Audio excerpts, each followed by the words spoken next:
اب یہاں پر سجدے کی بات آئی، یہ فضیلت صرف ہم نہیں بتاتے، دوسرے فرقے والے بھی بتاتے ہیں۔ اب وہاں ہوتا کیا ہے، اللہ نے قرآن میں فرمایا ہے سیماہم فی وجوہہم من اثر السجود، رسول اللہ صلی اللہ تعالیٰ علیہ وسلم کے جو صحابہ ہیں اور جو متقی پرہیزگار جنتی لوگ ہیں، ان کی نشانی اللہ نے قرآن میں بیان کی۔ جنتیوں کی نشانی بتاؤں، اللہ فرماتا ہے، اور اسی کو وہ جماعت والے یوں بتاتے ہیں کہ ان کی پیشانیوں پر سجدے کا نشان ہوگا، ان کی پیشانیوں پر سجدے کے نشان ہوں گے، اس لیے وہ شامی کباب بنا لیتے ہیں گھس گھس کے۔ اور سنی بھی تو نماز پڑھتے ہیں، ہم بھی برسوں سے بچپن سے نماز تو چھوڑتے نہیں، لیکن ہمارے نہیں آتے، اور کچھ کے بہت کالے کالے دھبے آ جاتے ہیں۔ اس کی وہ فضیلت بیان کرتے ہیں کہ یہ اللہ نے قرآن میں فرمایا جنتیوں کی نشانی ہے، پیشانی پر جو سجدے کے نشان ہونے چاہیے، اس کو ہٹانا نہیں ہے، صاف نہیں کرنا ہے، سمجھ کی خطا ہے۔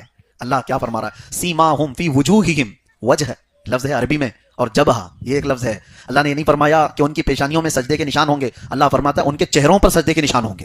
ارے چہرہ الگ ہے، پیشانی الگ ہے، چہروں پر سجدے کے نشان کیسے ہوتے ہیں کہ چہرہ دیکھ کر کے ہی سمجھ میں آ جائے گا کہ نورانی سا چہرہ ہے۔ ہاں الحمدللہ وہ دور سے سنیوں کے ہی دکھتے ہیں۔